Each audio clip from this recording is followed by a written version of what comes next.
have a dream from God that seems like it's on life support? Or maybe you feel like it's already dead, like flatlined.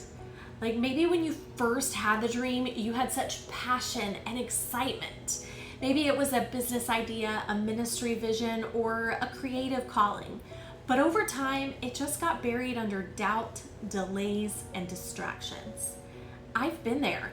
In fact, I am there in a season where I feel completely stuck. I've journaled the dream, I've prayed about it, but nothing has happened yet. And I've even started to wonder, did I miss God? But this morning in a devotional I was reading, I came across this powerful acronym, CPR. Obviously not the one that revives your body, but the kind that revives your dreams and goals. And it stands for C is clarity, P is process, and R is repetition. Just like CPR breathes life into someone who's fading, these principles breathe life back into your dream. So let's dive into each one of them, okay? Number one, clarity. You've got to see it before you can step into it. Habakkuk 2:2 says, write the vision and make it plain, that he who reads it may run with it. You see, everything God does starts with a vision. Before he created the world, he saw it, he spoke it, and it formed, right? So why is clarity so important? You know, you can't run towards something you can't see. When you don't know where you're going, you'll either do nothing or you'll do everything, but both are going to exhaust you. You see, without vision, your steps are scattered. You start chasing every opportunity, trying to say yes to everything, only to burn out and wonder why nothing's working. But clarity cuts through confusion. Think of it like your car or your phone's GPS. You can't just say, take me somewhere nice. First of all, what do you consider nice? What I consider nice, you may not, and vice versa, right? You need to plug in a specific destination.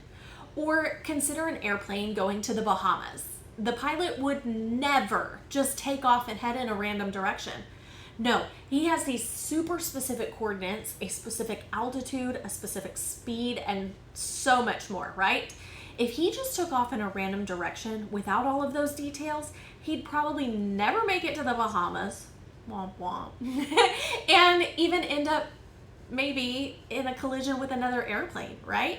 In the same way, God often won't move until we define the vision he gave us. There's this quote by Craig Rochelle that says, the clearer the vision, the fewer the options, the easier the decision. I love that. You see, when you write the vision, it forces your dream into focus. The fog starts to lift and you gain direction. I've also heard it explained like a bank. You can't just walk into a bank and tell the teller, I need a lot of cash. Unless you're robbing it, which I don't recommend. She's probably going to ask you how much. If you just say a lot, she's not going to be able to give you the cash. One, because her version of a lot may be different from your version of a lot. And two, she can't just give you a random amount, right? So get specific and clear on your dream or goal. Ask yourself, how much money do I want to make? Or how much do I want to save? How much debt do I need to pay off? Write it down, whatever that specific amount is, $5,672.33, right? How much weight do you want to lose? Where do you want to travel? What do you want to do with your life? What are you looking for in a spouse? Write it down. Make it simple enough that an 8-year-old could read it and understand it. So the C in CPR is clarity. Get crystal clear on your dream or goal. Number 2, the P is process. Break your big vision into doable steps or milestones. Proverbs 16:3 says, commit your way to the Lord, whatever you do, and he will establish your plans. It's not enough to just have a dream. You need a strategy, okay? Someone once said, a dream written down with a date becomes a goal. A goal broken down into steps becomes a plan. And a plan backed by action becomes reality. You see, God is a God of process. Look at every major biblical figure, right? There's always a process leading up to their purpose in life. Joseph had a God-given dream at about 17, right? but it took years of pits and prisons before he reached the palace. Each step, though painful, was a part of the process preparing him to handle the weight of leadership that he was going to have, right? So break every goal. Those clear goals you just got defined in the C section, break them into a process and a milestone. You see, milestones are mini victories that keep the momentum going. They're steps along the way that help you ultimately reach your end goal. So let's say your big vision is to start a women's discipleship podcast. Here's how you could break it into milestone goals. Number 1, start researching podcast tools that you need. 2, buy a mic and record a test episode. 3, publish a 10-minute episode. Post weekly for 4 weeks. Pitch a guest for an interview. Reach 100 downloads. Or another example could be that your goal is to get out of debt. Let's say you have $14,632.94 in debt. Break it down by the thousands of dollars and write it out. 14,000, 13, 12, 11. And each time you hit a milestone, mark it off. You see, each step builds your faith and creates more momentum to keep you going. When you track your progress, you build confidence, and confidence builds consistency. Why does it matter? Well, momentum fuels your motivation, and celebrating your progress along the way, not perfection, but your progress, it keeps you from quitting. So here's a quick tip. Use the 3M method for your milestones. Number 1, the first M is macro goal. What is the big picture? Number 2, micro steps, daily and weekly actions to help you reach those goals. And 3, milestone markers. These are checkpoints to help you celebrate. You could even give yourself gifts along the way as just a celebratory, notion for hitting that milestone. You see, discipline without milestones can lead to burnout, but milestones make the process easier.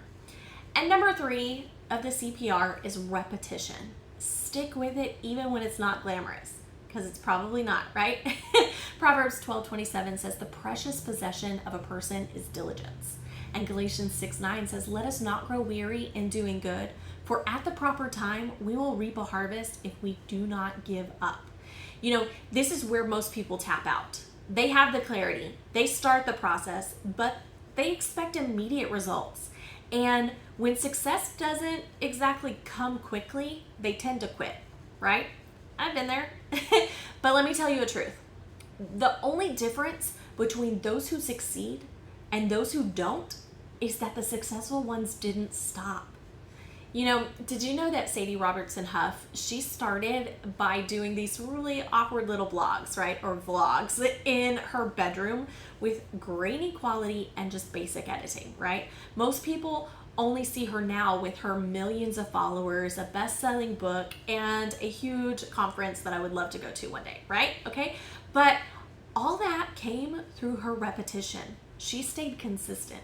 She kept posting. She kept refining her voice. She didn't wait until she was polished and perfect. She started and let the process polish her. If she had waited for perfection, we might only know her from the Duck Dynasty, right? You see, God doesn't bless perfection, He blesses persistence. And there's a difference between discipline and motivation. You see, motivation is what gets you started, but discipline is what keeps you going. You said discipline is showing up even when you don't feel like it, because most days you won't feel like it. It's recording the video when your lighting isn't perfect. Hello. It's writing the 5 pages of your book when you've only slept 4 hours the night before. It's eating at home instead of eating out, even when you really wanted those chicken nuggets, right? Hebrews 12:11 says, no discipline seems pleasant at the time, but painful. Later on, however, it produces a harvest of righteousness and peace. So, I have a few practical tools for repetition. Are you ready? Number 1, set some daily or weekly actions that are tied to your dreams. 2, use a habit tracker or calendar. There's something about just checking something off that just makes you feel good, right? 3, pair your habits with triggers, i.e., after my morning coffee, I'm gonna go write for 30 minutes, right? And 4, give yourself grace, but don't give yourself an out. You see, you don't rise to the level of your goals, you fall to the level of your systems. God has big plans in store for your life. He does, I promise. But his promises often require our participation. Your dream doesn't need to be resurrected. It just needs a little CPR, right? Clarity, write your vision, process, create a system, and repetition. Do it again and again and again. 1 Thessalonians 5:24 says, faithful is he who called you, and he will also do it. But he does it with you, not instead of you, right? I'd love to know which step of CPR that you need the most right now. Is it clarity, process, or repetition? I say mine is probably repetition. Please share this with a friend who has a dream that maybe they've been neglecting, and subscribe for more encouragement as you continue to live out and pursue your God-given purpose. Thank you so much for watching today, and I hope you have a blessed week.